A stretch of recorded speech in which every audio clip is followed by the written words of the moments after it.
bienvenidas al programa Sobre la Mesa, un proyecto del Centro de Investigación y Estudios Políticos y el canal UCR en coproducción. Hoy quisimos hablar de un tema que ha estado muy en boga, en realidad desde hace muchos años, no es algo nuevo, que es el tema de la situación fiscal en Costa Rica. Podríamos decir que de hecho varias administraciones en 3 oportunidades han logrado pasar reformas tributarias. Podemos plantear el tema de lo que fue la administración del gobierno de don Abel Pacheco con la ley del pacto fiscal y reforma fiscal estructurada. En el 2011 el gobierno de Laura Chinchilla con la ley de solidaridad tributaria y en el 2015 durante el gobierno de don Luis Guillermo Solís la ley de impuestos sobre las sociedades que han sido echadas abajo, digamos, por la Sala Constitucional por vicios de procedimiento. Entonces, en estos 3 momentos hemos logrado avanzar aprobando algún tipo de ley para mejorar esta situación fiscal, pero en las 3 oportunidades la Sala Constitucional ha planteado que tienen vicios de procedimiento. Por eso hoy queremos ver cuál es la situación efectivamente en la que está el país y cuáles son las cosas que están avanzando o no están avanzando y lo que es necesario hacer. Por eso, hoy contamos acá en Sobre la Mesa con la participación de don Fernando Rodríguez Garro, que es el viceministro de Ingresos del Ministerio de Hacienda. Muchas gracias por la invitación. Muchas gracias a usted por aceptar estar acá en Sobre la Mesa y también con don Carlos Palma Rodríguez, que es el decano de la Facultad de Ciencias Económicas. Muchas gracias por la participación.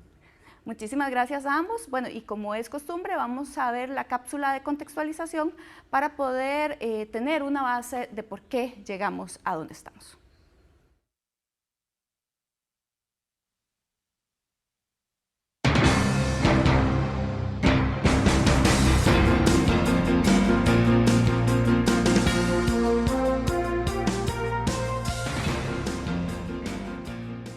La Ley de Simplificación y Eficiencia Tributaria, aprobada en 2001 bajo la administración Rodríguez Echeverría, tenía como eje principal la reducción de los impuestos a los combustibles a la vez que eliminaba el impuesto selectivo de consumo a cerca de 1.300 productos. Casi un año después, tras el cambio de gobierno, el tema fiscal siguió siendo el centro de la opinión pública costarricense.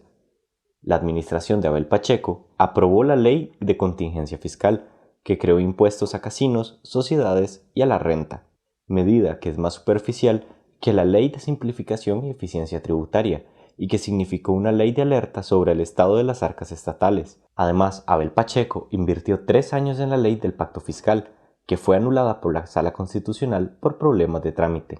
En la segunda administración de Óscar Arias, el tema fiscal no sería tan relevante como lo fue en su primer mandato, y terminó por convertirse en el gobierno con mayor gasto en 30 años.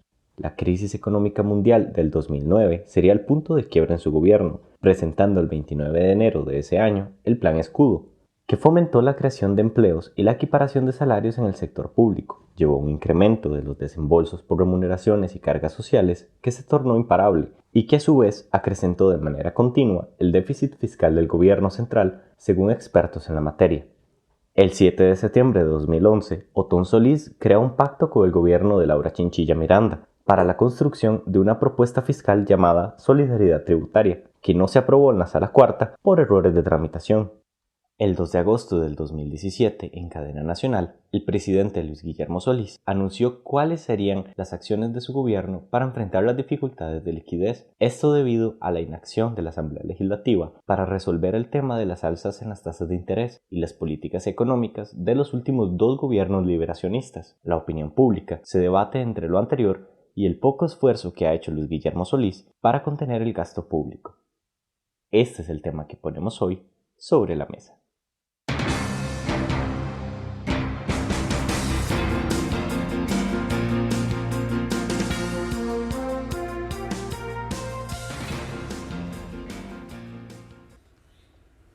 Don Fernando, tal vez podríamos empezar con usted. El Banco Central indicó el 31 de julio pasado que se proyecta un déficit fiscal de un 6.1% del PIB, ¿verdad?, para el 2017 y de un 6.6% para el 2018. Que la deuda pública, digamos, en el 2016 llegó a un nivel de 45% del PIB y además, ¿verdad?, lo que planteó don Luis Guillermo Solís el pasado 1 de agosto de falta de liquidez. ¿En qué situación fiscal estamos efectivamente? Alguna gente ha planteado que si nos estamos acercando a una situación tan fuerte como lo que sucedió en Grecia, y creo que sería como muy relevante que usted nos haga una contextualización de efectivamente cómo estamos, ¿verdad? Porque no estamos en un momento para estar con cálculos políticos, sino pensar a largo plazo. Sí. Bueno, vamos a ver. Estamos en una situación difícil. No estamos en este momento en una crisis, pero sí tuvimos un primer aviso de que la situación puede complicarse cuando empezamos a tener dificultades para conseguir el dinero necesario para financiar el gasto. Hay que entender que en la dinámica que tiene el gobierno, y con esto hablo de gobiernos en general, en caso de Costa Rica, apenas un 54% de los recursos que nosotros ocupamos provienen de impuestos. El resto hay que conseguirlo vendiendo títulos de deuda interna, colocando deuda en el exterior cuando se podía, ahora ya no, porque se acabó la autorización, sí, pidiendo prestado a organismos internacionales o a través de que las instituciones coloquen recursos directamente en la Tesorería Nacional. Esta posibilidad de prestar, de poder acceder a préstamos más bien, está supeditada a que alguien nos quiera prestar o que nos pueda prestar. Claro. Pero como sucedería en una familia, después de mucho tiempo que alguien está pidiendo prestado, llega un momento que cuando uno va a pedir prestado ya no encuentra quién pedirle. Y nosotros estamos llegando a ese punto, donde se nos hace un poco más complicado conseguir recursos, porque ya hay mucha gente con deuda del gobierno y hay menos plata disponible para poder hacerlo. Ahora bien, esto solo se puede revertir si nosotros tratamos de llevar a un nivel distinto la situación en términos de déficit fiscal y déficit primario, en general, digamos, las finanzas públicas sufren una transformación importante para poder ajustarse a una realidad que les garantice estabilidad en el largo plazo, en una situación en la que no estamos ahora y no hemos estado desde hace muchos años. Esto es un problema crónico del cual hubo un impasse, vamos a ponerlo así, entre los años 2006 y 2008, cuando incluso en el 2007 y 2008 tuvimos superávit, o sea, claro, tuvimos un exceso de ingresos con respecto a los gastos, pero vino la crisis, se revirtió esta situación y otra vez nos pusimos en la senda del déficit, que además ha venido siendo creciente desde el 2009. Entonces, y con ello además la deuda. Ya estamos alcanzando entonces esos puntos límite. Y bueno, mucha gente le pregunta a uno qué puede pasar y en cuánto tiempo. Yo ya no me atrevo a hacer apuestas porque en realidad cuando empezó el año no esperábamos tener problemas de liquidez, claro, y los tuvimos. Entonces, lo que sí tenemos que hacer es prepararnos para que esta situación, si no se resuelva, empiece a originar otros problemas adicionales. Y también, don Fernando, tampoco hay mucho margen en el tema del presupuesto, ¿verdad? Y tal vez eso sería como importante también dejarlo claro. En realidad, mucho del presupuesto está asignado por ley.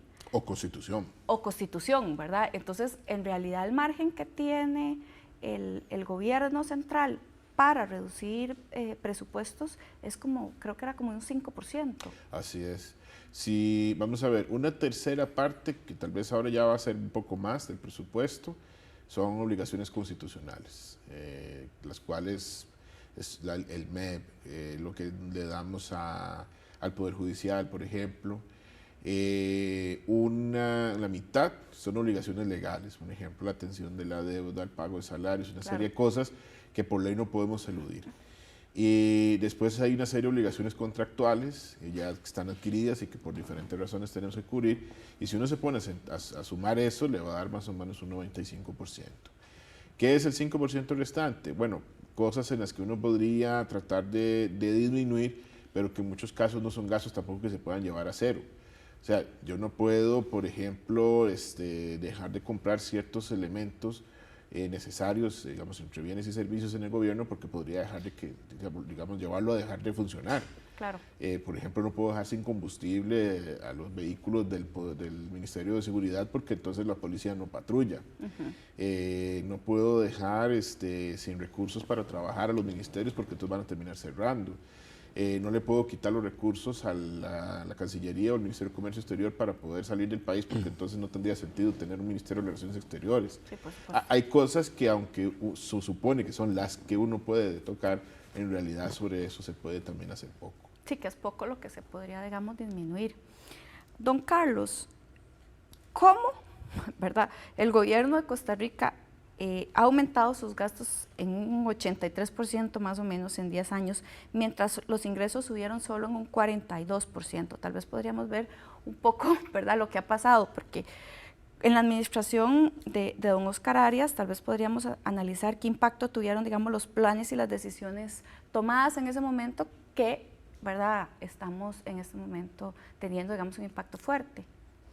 Bueno, efectivamente ahí me parece importante que lo que hay que ver es cuál es la estructura de los gastos y cuál es la estructura de los ingresos. Y la verdad es que por lo que veíamos en esa nota que ustedes pasaron, efectivamente durante muchos años no ha existido una verdadera reforma fiscal. Claro. Es decir, el nivel de impuestos en términos generales se mantiene. El impuesto venta, la estructura de impuestos sobre las rentas, las aduanas, a pesar de que tenemos ahí tratados de libre comercio, se mantienen más o menos en nivel de impuestos. Entonces, digamos que la estructura de ingresos del país se ha mantenido relativamente estable, frente a una estructura de gastos que sí ha sufrido, digamos, un crecimiento considerable. ¿Por qué razón? Bueno, por varias razones. Ya don Fernando mencionaba algunas, pero tienen que ver con cuestiones de leyes, de constitución, de nuevas instituciones que se han creado sin sustento económico, con una propensión al gasto, porque la verdad es que todos los gobiernos tratan de incrementar el gasto en diferentes actividades para diferenciar, digamos, sus administraciones. Y entonces efectivamente podemos ver de que cada vez se nos va ensanchando esa diferencia entre ingresos y gastos. Todavía más cuando nosotros hemos obtenido una parte de los ingresos a través del financiamiento, interno y externo. Y ahí me parece que es la parte más sensible que nosotros tenemos. ¿Por qué? Porque para salir a buscar más financiamiento, bueno, ya estamos casi que a un tope. El financiamiento nuestro es casi la mitad del PIB. Claro. El PIB es 55.000 millones de dólares, más o menos, por ahí, ¿verdad?, al año. Y la deuda anda ahí por la mitad, como 25.000 millones de dólares al año. Entonces, tenemos un tope de deuda. Pero además, el problema que tenemos es que las tasas de interés, estamos en un entorno en donde están aumentando. Entonces, es difícil ir pagando esa deuda porque no tenemos ingresos. Y por otro lado, consiguiendo nuevos recursos, las tasas de interés más altas, entonces el gasto en la parte del componente de intereses va aumentando. Entonces vamos teniendo cada vez más problemas. Es como una bola de nieve. Sí, yo le pongo un ejemplo. Cuando una persona recibe 100 colones de ingresos y gasta 100, no tiene ningún problema. Cuando recibe 100 colones y gasta 115 colones, pero esos 15 colones son de intereses, pues ya, digamos que ya tiene algún nivel de problemas. Pero si ese crecimiento cada vez se da más por el efecto de los intereses, pues entonces va a llegar en un momento en donde la persona va a quebrar. Por supuesto que los países no quiebran, pero sí se encuentran en una situación de insolvencia.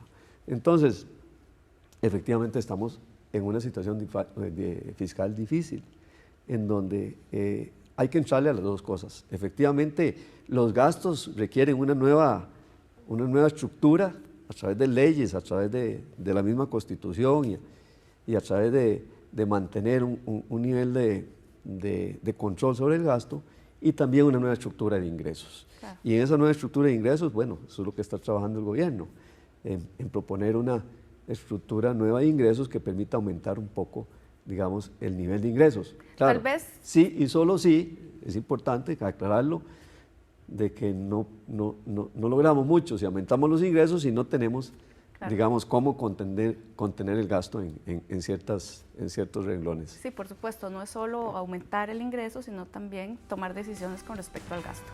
Vamos a ir a una pausa y ya regresamos acá a Sobre la Mesa.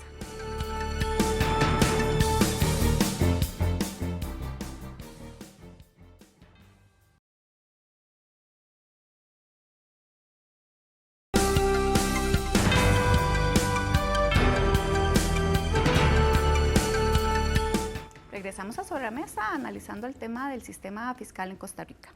Don Fernando, hay, digamos, unas críticas, ¿verdad? Un poco en el sentido de que, en la línea un poco de lo que planteaba don Carlos, no es solo también generar mayor ingreso, sino también controlar el gasto. Nos encontramos, ¿verdad? Las críticas más que todo van en el sentido de que, bueno, que se otorgó un mayor incremento presupuestario a nivel general de la década, con un crecimiento del 18.7% en el 2015, que en el 2014 el gasto en salarios volvió a subir en un 7.7% por encima de la inflación, y que para el segundo semestre se otorgó un incremento entre el 4 y el 5.1 en los salarios base, ¿verdad? Lo cual sobrepasaba también la inflación. El aumento en un 13.1 del FES, ¿verdad? En el primer presupuesto, y 12.6 en el aporte al MEP, y que también se otorgó un incremento más alto al Poder Judicial desde el 2010, con un 13.6, ¿verdad? Y que en la actualidad, de hecho, la Corte recibe más de un 9% de lo que está planteado en la Constitución, de un 6%. Entonces, en estos niveles, ¿verdad? ¿Cuánto también este tipo de decisiones han tenido una implicación en el momento en el que estamos? Sabemos que viene, ¿verdad?, desde administraciones pasadas, pero también este tipo de decisiones han acrecentado este problema fiscal. Mira, ahí en realidad hay una trampa en el número, porque se ha juzgado mucho sobre todo el tema del presupuesto del 2015, Sí. cuando en realidad el presupuesto es una autorización para gastar, que incorpora la autorización para emitir nueva deuda, que es lo que se conoce como amortización. Si nosotros le quitamos la amortización al presupuesto del 2015, lo que el presupuesto llevaba de crecimiento era un 12. Y ese 12 terminó siendo un 9 cuando se ve el gasto efectivo durante el 2015. Entonces, en realidad nunca hubo un crecimiento del 18,7. Eso ha pasado más a ser mito que realidad. Pero ahora, ¿por qué crecía el presupuesto lo que crecía? ¿Y por qué esos datos en educación que usted brindaba? Bueno, recordemos que en el 2011 la Asamblea Legislativa aprueba un incremento de la asignación de educación para pasar del 8% del 6% al 8% del PIB. Sí. Y le introduce una gradualidad. Ajá. Para que se aumente medio punto del PIB cada año durante 4 años. Nosotros todavía no hemos llegado al 8. En realidad, no, aún no hemos llegado. No, en realidad nos detuvimos en ese proceso de alcanzarlo por la situación fiscal que había. Si hubiéramos cumplido esto al pie de la letra, ya para el año pasado hubiéramos tenido que llegar al 8 y el gasto en educación hubiera subido más. Pero en realidad tuvimos que contenerlo. ¿Qué fue lo que pasó? El gran pecado se cometió en la Asamblea cuando se aprueba esta modificación y nadie se preocupa por decir, sí, qué interesante, vamos a subirle 2 puntos del PIB a educación, pero saquémoslos de acá. Esa otra parte de la ecuación no se planteó, y entonces lo que sucedió es que no había recursos, o no los hay todavía, para atender esta situación. En realidad, para mí, es el gran detonante de la situación fiscal que tenemos ahora. El aumento de la asignación de educación sin recursos. Y no es porque el país no pudiera o no quisiera o esté uno en contra de que se diera esto. O no sea justo. O no sea necesario. Sí, claro. El problema es que no se hizo de la manera adecuada. Se procedió como se ha hecho con muchos gastos a lo largo del tiempo. Se aprueba el gasto y nadie se preocupa de dónde sale el recurso. O se crean exoneraciones y nadie se preocupa de dónde sale la plata. El problema es que esta vez era un salto muy grande. No eran algunos miles de millones de colones, no estábamos hablando de 2 puntos del PIB. Y entonces empezamos a tener un gasto en educación que iba creciendo. Entonces le han planteado al gobierno que tuvimos el año con el crecimiento de educación más alto. Bueno, pero había que asignarle a educación lo que la Constitución estaba mandando. Claro. Y la ley que le da vida a esa reforma además tiene una regla muy interesante. Cuando se alcanza cierto porcentaje, no se le puede dar un porcentaje menor el año que viene. Entonces, después de alcanzado, nosotros no podíamos darle menos porcentaje del PIB. Y si el PIB había crecido mucho, había que aumentarlo en esa misma proporción. ¿Qué es lo que nos está pasando ahora? Sí, porque además es porcentual, ¿verdad? La gente seguro dice, son, no sé, 200 millones de colones. No, es que es un porcentaje sobre el PIB. Y si el PIB crece, entonces crece la cantidad de millones. Así es. Y entonces esa es otra parte muy interesante con respecto a la valoración del gasto. Porque cuando se valora el tema del gasto en el país, hay que entender que una parte tan importante como el presupuesto del Ministerio de Educación crece cuando la economía crece. Claro. Entonces, uno oye a veces, bueno, es que lo que tenemos que hacer es que impulsar el crecimiento de la economía para que la situación fiscal se resuelva. Pero ojo, hay una parte del gasto que está amarrado al crecimiento de nuestra economía y entonces también va a crecer. Y Costa Rica ha crecido. Ha crecido. Los últimos años Costa Rica ha tenido tasas de crecimiento nada despreciables. Después de la crisis ha crecido quizás a un ritmo mayor al promedio latinoamericano. Podemos crecer más, pero en realidad el contexto internacional tampoco ayuda mucho. Y entonces tenemos ese problema porque venimos jalando esa situación en el gasto. Pero además tenemos otra trampa. Hay muchos ingresos que tienen una preasignación de gasto. Entonces, por ejemplo, el impuesto de renta que ha crecido un 40% en los últimos 3 años, resulta que hay que darle la asignación del 7% de esos recursos al PANI. Entonces el presupuesto del PANI crece en la misma proporción. Claro. Y por eso este año, cuando la Sala Primera nos condena al Ministerio de Hacienda a entregarle todos los recursos al PANI, prácticamente se duplica. Sí. Nuevamente, no es que el PANI no los ocupe, pero no nos hemos sentado a ver, le podemos dar 7% del impuesto de renta al PANI, esa cantidad de plata, o tenemos otras necesidades, hay que distribuir esos recursos de manera distinta.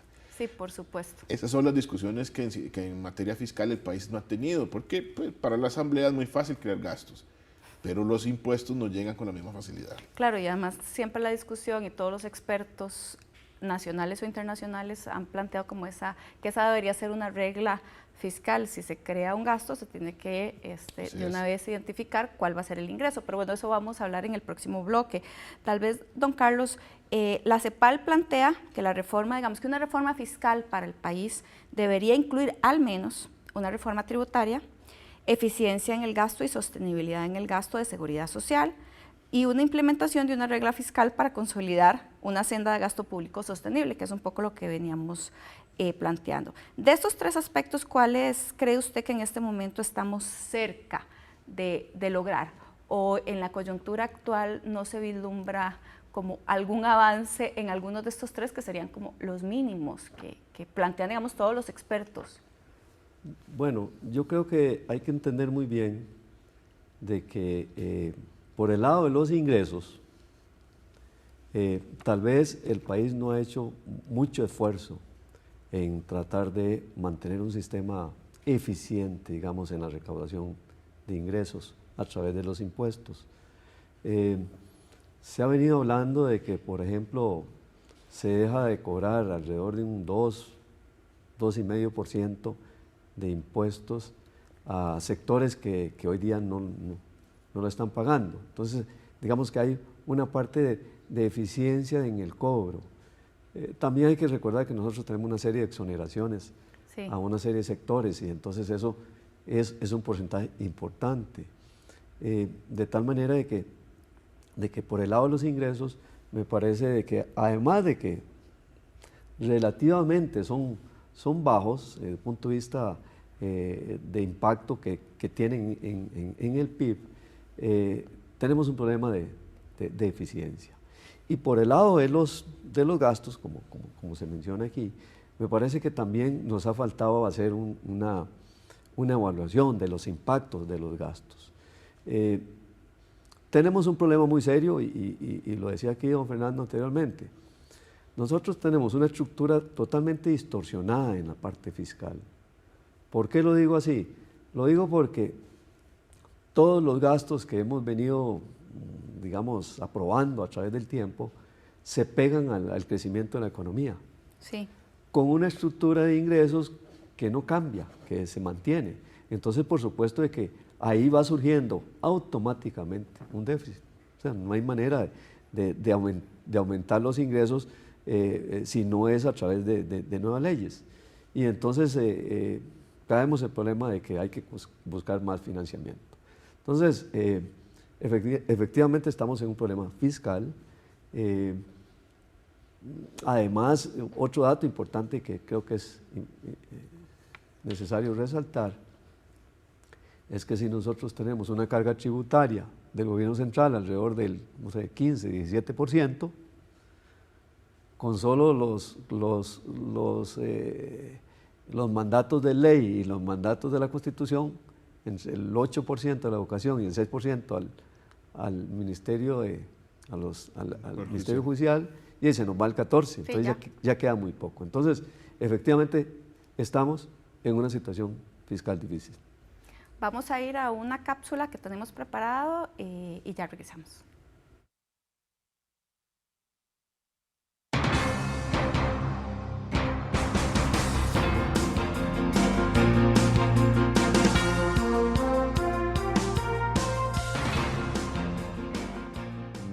En el 2017, alrededor del 33% del presupuesto del gobierno se destinará a pagar deudas. Desde el 2009, se generó una enorme brecha entre los gastos y los ingresos. El tamaño de esta deuda se nos hizo inmenso. Pasó de representar el 25% de toda la producción nacional en el 2008 a casi la mitad de todo lo que producimos en el 2016. Para entender este problema, es como si una familia destinara al pago de deudas la tercera parte del salario que recibe. Y como la plata no le rinde, entonces necesita volver a endeudarse y su deuda crece y crece. De cada 1.000 colones del presupuesto del 2017, 328 se dedican a atender las deudas y 315 financian el funcionamiento normal de todo el gobierno. Otros 312 colones se destinan al pago de transferencias a distintas instituciones, tales como FODESAF, y los regímenes de pensiones con cargo al presupuesto nacional. 37 colones se utilizan para financiar nuevas obligaciones legales y finalmente 8 colones se invierten en proyectos específicos.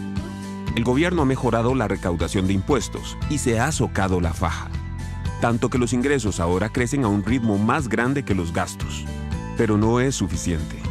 Casi la mitad del incremento del presupuesto en el 2017 se debe a las deudas contraídas por gobiernos durante muchos años. Otro 23% a aumentos imprescindibles en educación para cumplir con un mandato constitucional. El resto se explica por necesidades urgentes que han esperado décadas. La administración Solís Rivera ha hecho un buen manejo de la economía. Existe estabilidad económica. Nuestra producción aumenta. Hay más exportaciones e inversiones. Y hemos mejorado en lo fiscal.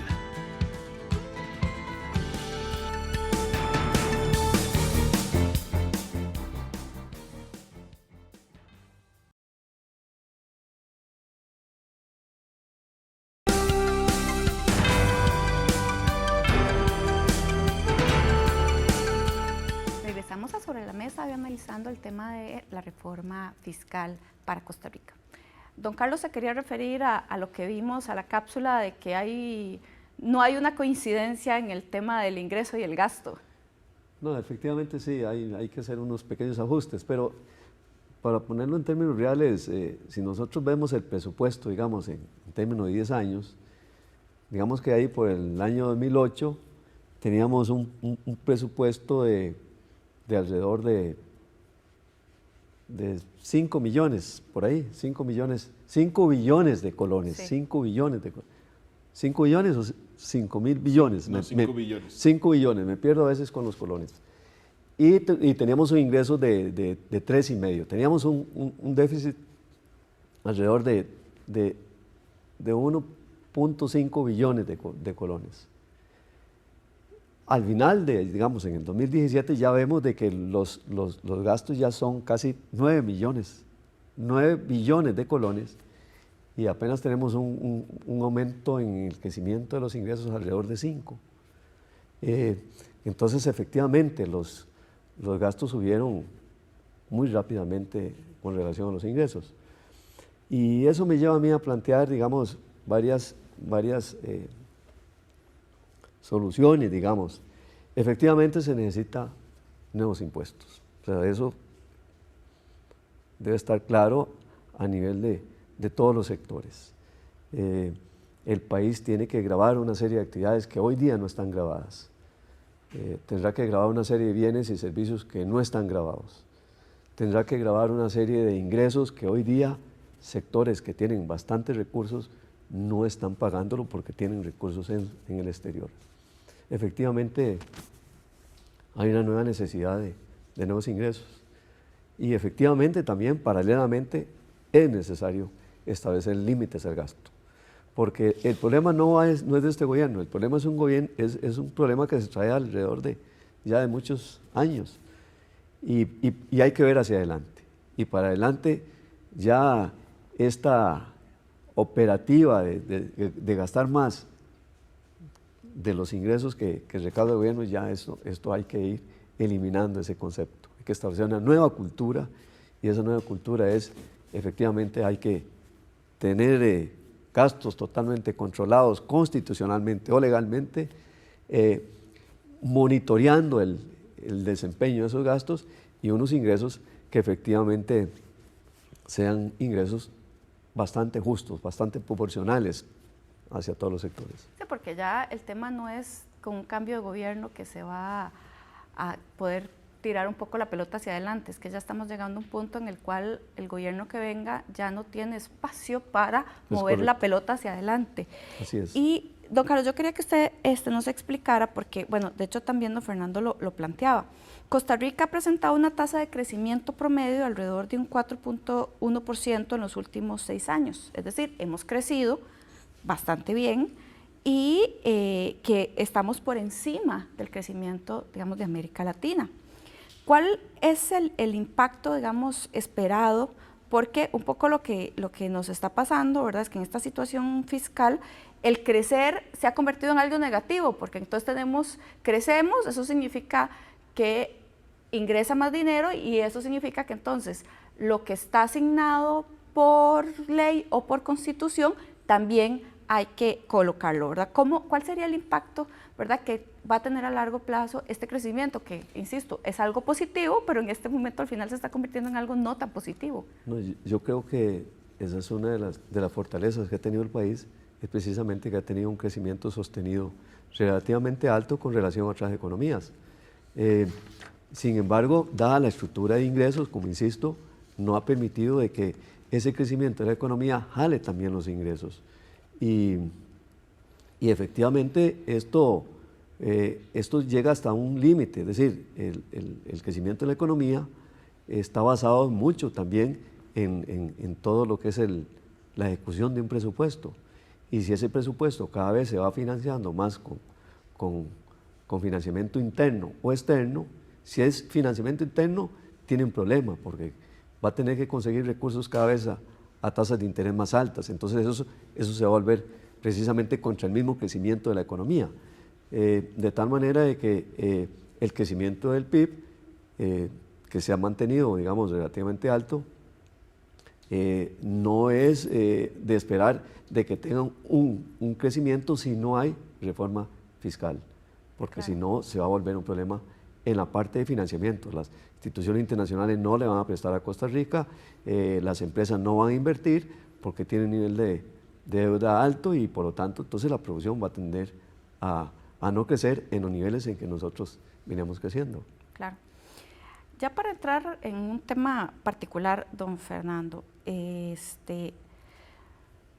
pasado agosto, bueno, el primero, el presidente de la República plantea que tenemos problemas de liquidez, ¿verdad?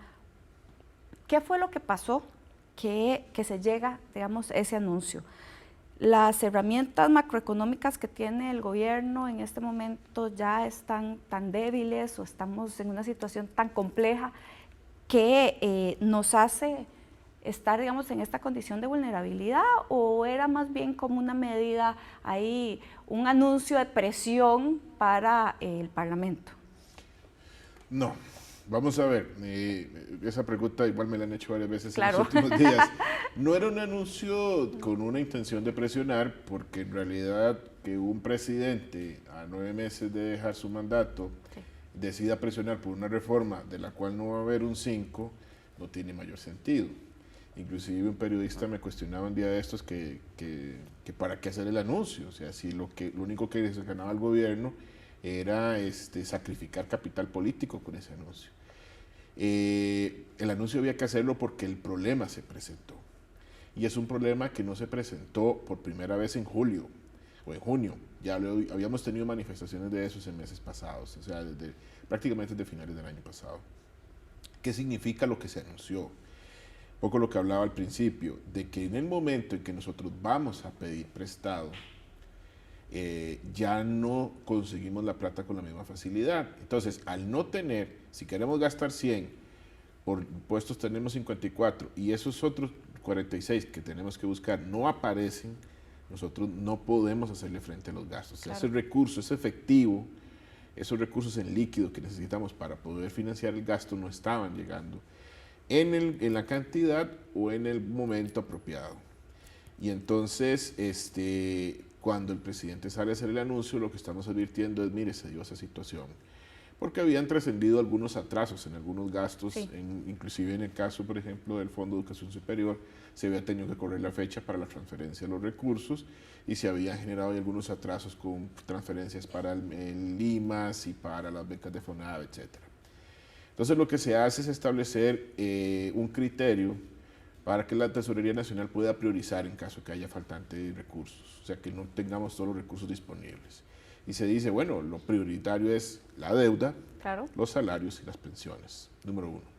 2, las transferencias, y considerando en estas aquellas que pagan salarios o que tienen algún impacto social, y 3, todo lo demás, entre lo que entra inclusive el pago de proveedores y otras cosas.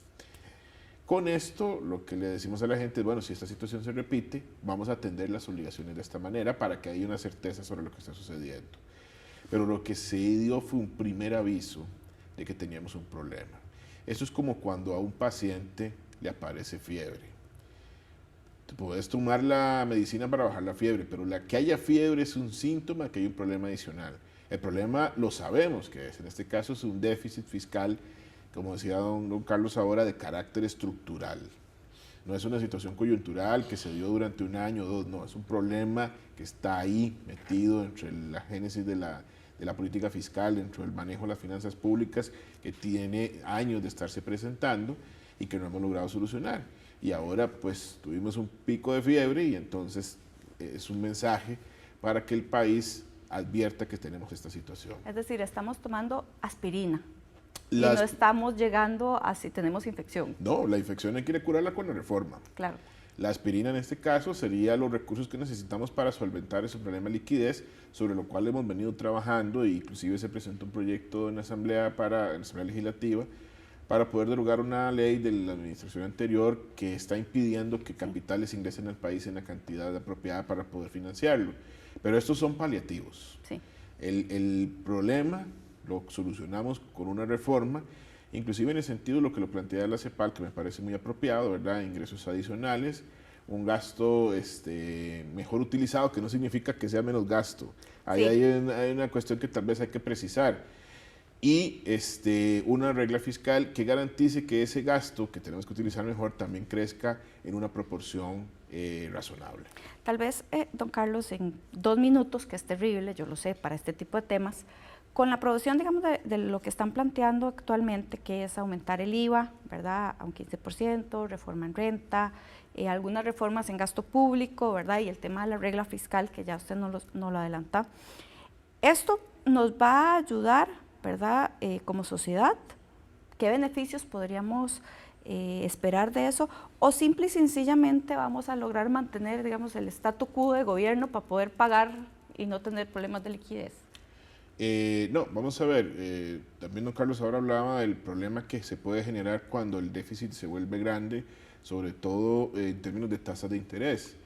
La estabilidad fiscal nos va a garantizar que esos elementos que se pueden mover cuando no la hay, cuando no hay estabilidad, no van a presentar, digamos, variaciones importantes. Hablemos de la tasa de interés. Claro. Si tenemos estabilidad, podemos pensar en tasas estables que le den certeza a la gente, a un empresario, a una persona que quiere comprar una casa, un carro, de cuál puede ser el costo de un préstamo que pida para un proyecto personal o un proyecto empresarial, y con eso se va incentivando la inversión en el país, el crecimiento, la mayor actividad económica, etcétera. Entonces, las condiciones de estabilidad en la parte fiscal son muy importantes para crear condiciones de certeza por ese lado. Pero además, tenemos un Estado que cumple funciones.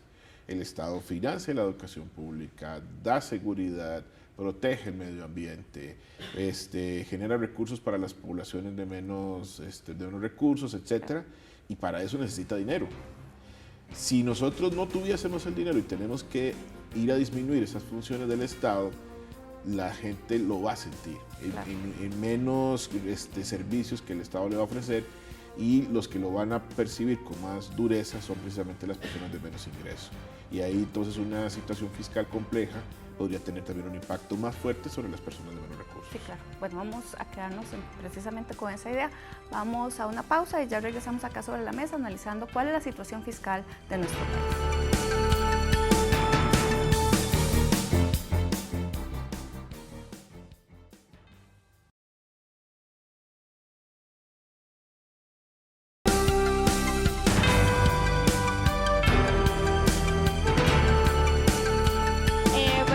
Considero que afecta a la universidad, ya que la universidad se quedó sin plata antes que el Estado. Entonces ahorita la universidad tiene necesidades de inversión en proyectos, por ejemplo, como el movimiento estudiantil, y no tienen de dónde darnos plata ni la U ni el Estado. Entonces, pues supongo que también afecta a la gente que tiene becas y demás. Bueno, de alguna forma sí va a golpear y puede golpear a la comunidad universitaria. Ahora, efectivamente, o más bien evidentemente va a golpear más a unos grupos que a otros.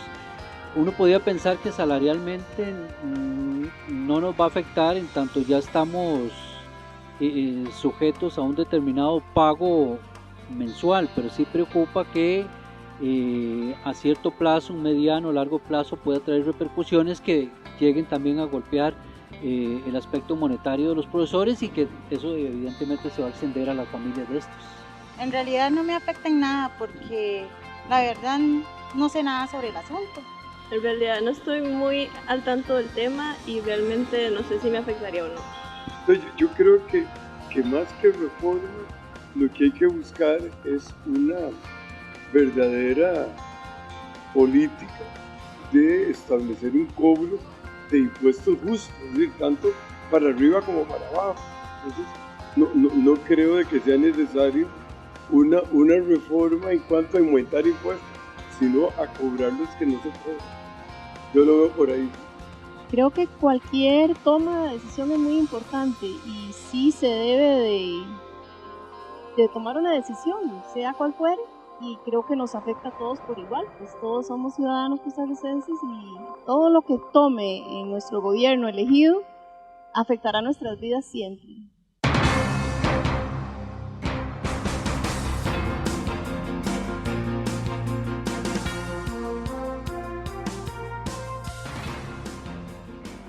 Carlos, como podemos ver ¿verdad? En el box que acabamos de observar, hay una preocupación, ¿verdad? Bueno, alguna gente además no entiende un poco, ¿verdad? Porque es un tema bastante complejo de lo que implicaría, digamos, una reforma tributaria, por decirlo de alguna manera.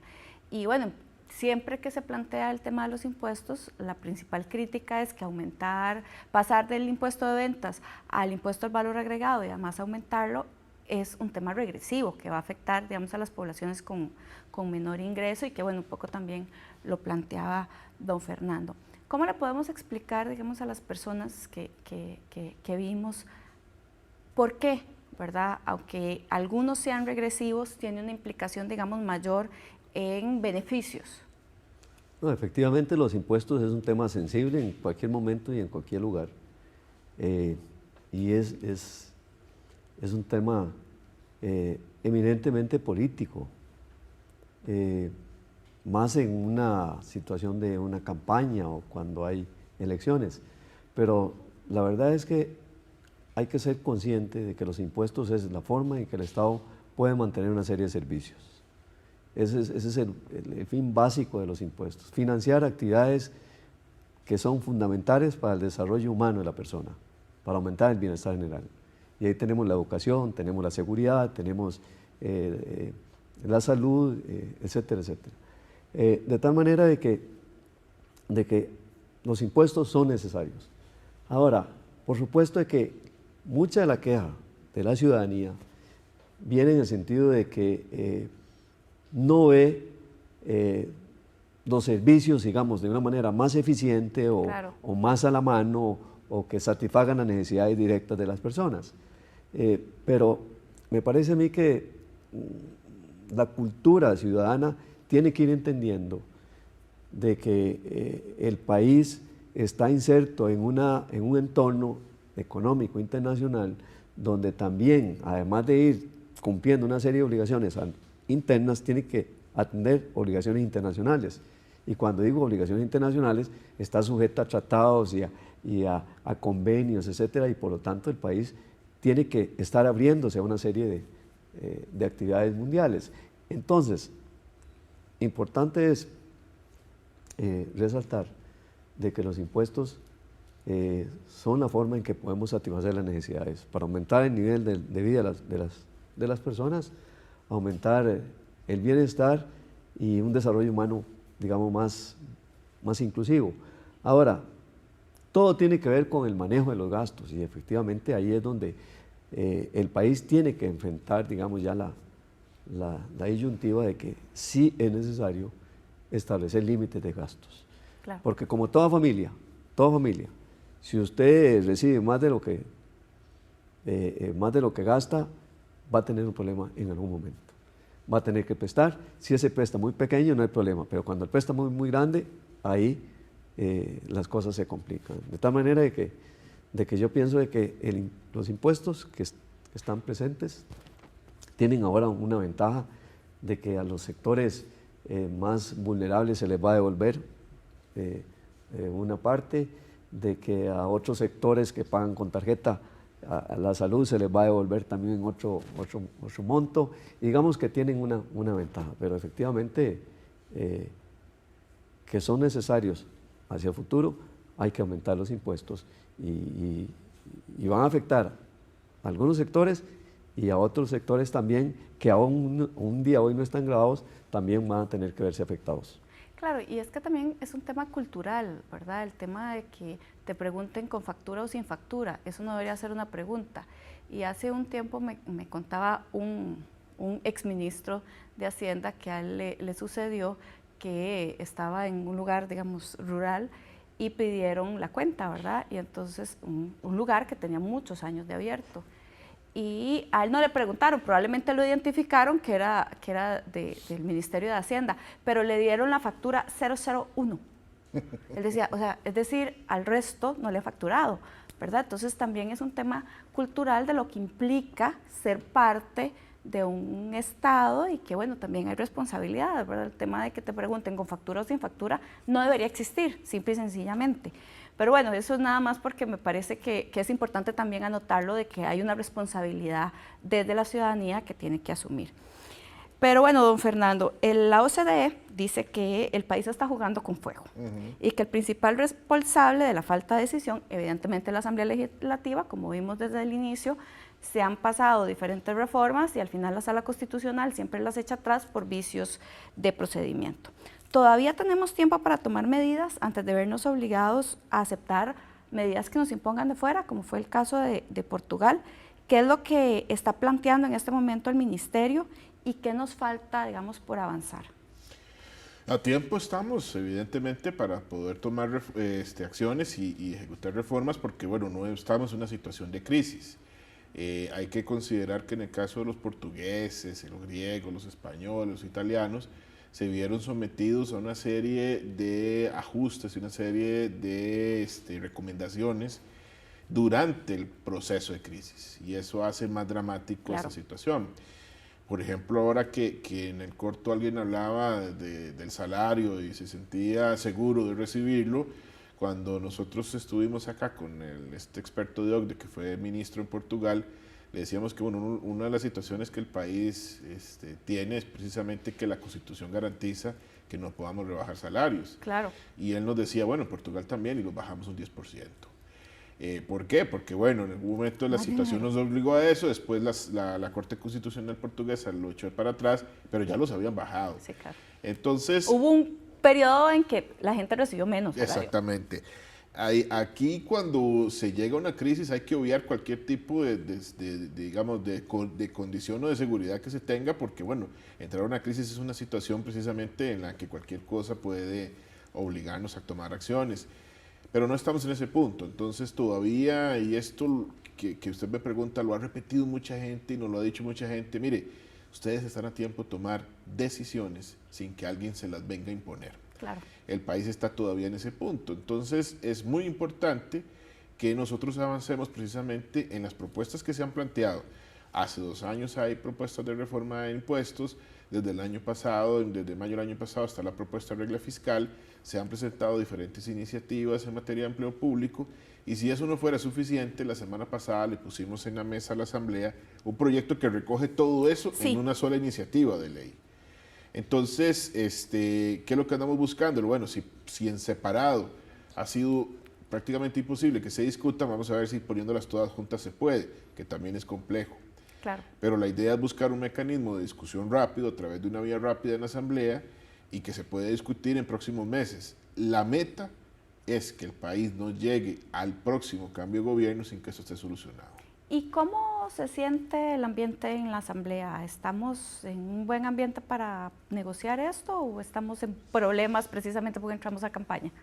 No, yo creo que ya nos agarró la campaña electoral, no ha arrancado, digamos, formalmente, pero evidentemente ya el tema electoral tiene mucho peso, todos los grandes partidos ya tienen nombrado su candidato prácticamente, y el sentido de urgencia sobre el tema en la Asamblea todavía no se siente en la manera que uno quisiera. Don Fernando, en un minuto, ¿qué es lo que tendríamos que aprobar ya? Todo. Es que, vamos a ver. Sí, no puede ser una cosa u otra. Podemos decirle a la gente que aprobamos el IVA, muy bien, pero entonces estamos a 1/3 del camino. Podemos decirle a la gente que aprobamos IVA y renta, nos quedamos a 2/3 del camino. Si no le metemos a esa fórmula también al buen gasto, no vamos a completar ese camino que necesitamos completar. Entonces, si quedamos con algo por fuera, en la siguiente administración va a tener que entrar prácticamente de inmediato, retomar el tema y enviarlo a la Asamblea. Entonces, ¿para qué someter al país a una discusión que se va a alargar más tiempo sobre los temas fiscales? Resolvámoslos ya y le damos un respiro a la siguiente administración para que pueda entrar a otro grupo de reformas que el país necesita, como por ejemplo en materia del Estado. Claro. Bueno, muchísimas gracias, don Fernando y don Carlos, por estar acá en Sobre la Mesa. Evidentemente estamos, como se quedó claro, que no estamos en crisis, pero estamos todavía tomando nada más las aspirinas que no nos van a permitir estar en buenas condiciones y que más allá de un asunto de populismo político, necesitamos tomar decisiones para tener un mejor país. Muchísimas gracias y les invitamos la próxima semana a estar acá en Sobre la Mesa.